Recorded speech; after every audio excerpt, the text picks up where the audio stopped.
people attracted to drugs? Again, people use drugs for many reasons, and typically they're used as a means to temporarily experience pleasure or heighten those good feelings, relieve stress or tension, perhaps anxiety, forget one's problems, or it's a way to avoid or postpone any kind of worries you may have. It's used to relax after a tension-filled workday, in order to fit in with peers or as a rite of passage. It can help enhance religious or mystical experiences and to relieve pain for some symptoms of illness. So when does use lead to abuse? The amount of drug taken does not necessarily determine abuse, but it could be a motive for taking the drug, which is the most important factor in determining the presence of abuse.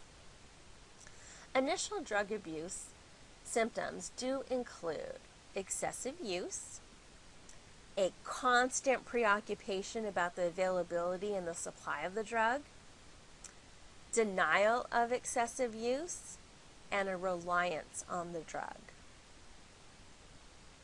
Drug dependence. The word drug dependence is preferred over addiction because many times clinicians cannot agree to a standard criteria. So the word addiction has a negative connotation. Both physical and psychological factors precipitate drug dependence. Physical dependence is the need to continue taking the drug to avoid withdrawal symptoms. Psychological dependence is the need that a user may psychologically feel for continued use of a drug in order to experience its effects. For example, they may have cravings. Stages of drug dependence. In this model, you can see the various stages that include relief, increased use, preoccupation, dependency, and withdrawal. With relief, they just want this escape feelings. They feel maybe bored or lonely.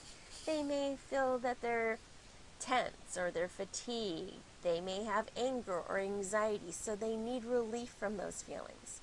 So they use more drugs. Then they're thinking about these drugs. They always have a supply of this drug. And when they take the drug, it helps them to feel normal. Then they start to depend on it. So they will be addicted. They may continue to use this drug regardless of the consequences that are associated with it. Then if they stop using it, they may start to experience withdrawal symptoms such as itching, chills, maybe tension, stomach pain, cramping, or depression from the non-use of the drug. So what does that make them do? They need that relief, so they start using the drug again.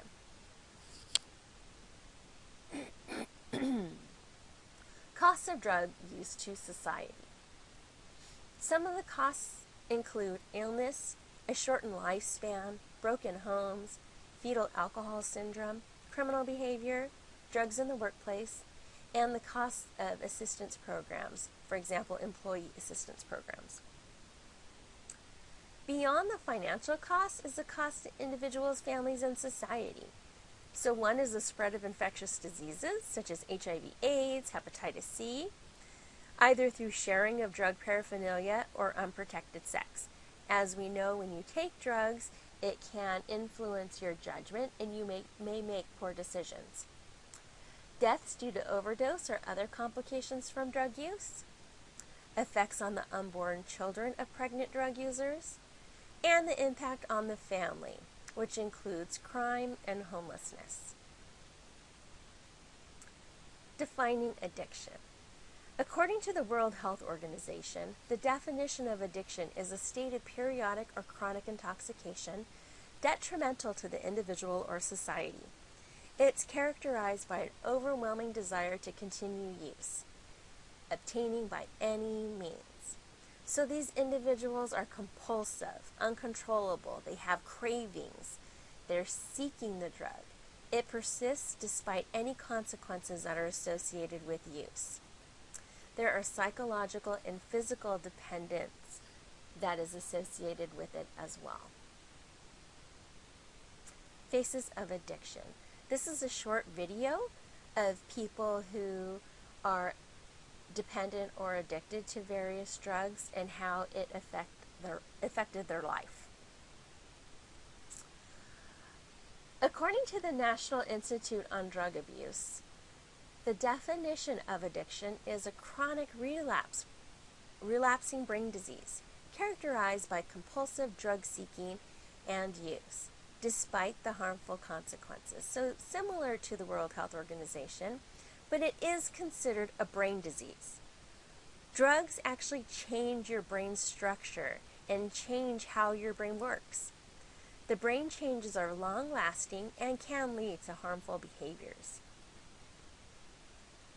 Models of addiction. There are various models that are used to describe the nature of drug addiction, and we will describe them now. So the moral model, this is the belief that people abuse alcohol or drugs because they choose to do so. Although it seems to be an outdated standpoint, many people still have this opinion. They think that people have the power to avoid drugs.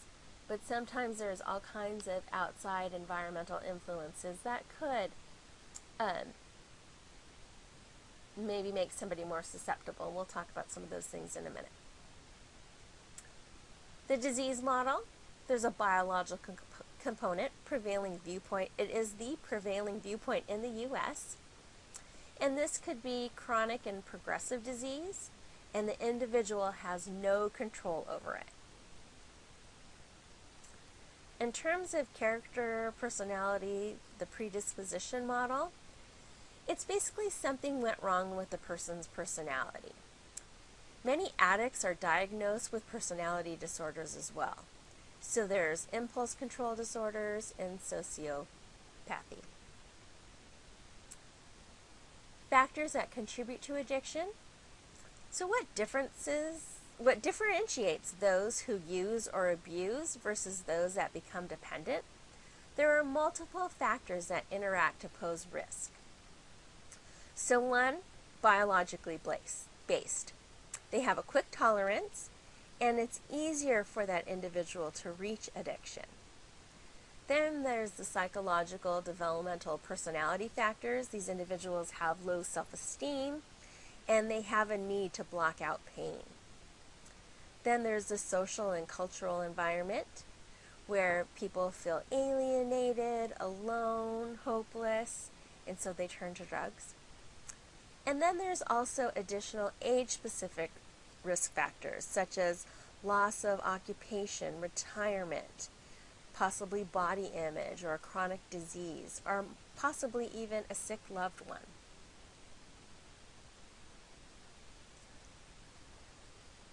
You really need more than risk factors. The mere presence of a risk factor does not lead to addiction. Drugs have to be available, they have to be used, and there's a pattern of use for adaptation. The presence of many factors do encourage use. Medical use to relieve symptoms or marketing of substances as cool, glamorous, helps to facilitate social interaction. It's kind of that liquid courage. The vicious cycle of addiction. Addiction develops as a process, not a sudden occurrence. The body makes physiological adaptations, which include tolerance and withdrawals. Abuse impairs brain function, basically your memory, judgment, behavioral organization, ability to plan and solve problems, even motor coordination. So with poor decision making, you have impaired and deviant behaviors or overall dysfunction, and typically adverse social consequences. For those with pain or depression, they may have a decreased self-esteem and then end up using more drugs to help alleviate those feelings. And then a defense system. So they're in denial. They minimalize the problem and rationalize. And these individuals are less likely to quit. Well-intentioned friends and family can also enable people to continue drug use. more theoretical explanations that include biological, psychological, and sociological. So we'll start with the biological explanations. Genetic theories and disease model. An illness in need of treatment or therapy. It begins with physical characteristics that cause people to experiment or perhaps crave those drugs. Genetic and biophysical theories. Genetics, brain dysfunction, biochemical patterns. So the CNS reward sensors are more sensitive in these individuals. Experts agree biology plays an essential role in how the brain responds and why individuals become addicted. They exert psychoactive effects by altering brain chemistry and neuronal function. Abuse drugs as positive reinforcers. So stimulating the brain in specific regions can cause very pleasurable sensations. Most drugs with abuse potential enhance these pleasure centers in the brain. They enhance the brain's reward system. The stimulation teaches them to repeat the use. The brain becomes accustomed to the neurotransmitters and it craves the drugs. But then exhaustion of these pleasure centers leads to depression and the inability to experience normal pleasure. What happens with your brain? This is a really interesting short video that shows how your brain starts to stop experiencing those pleasure feelings. It's very interesting.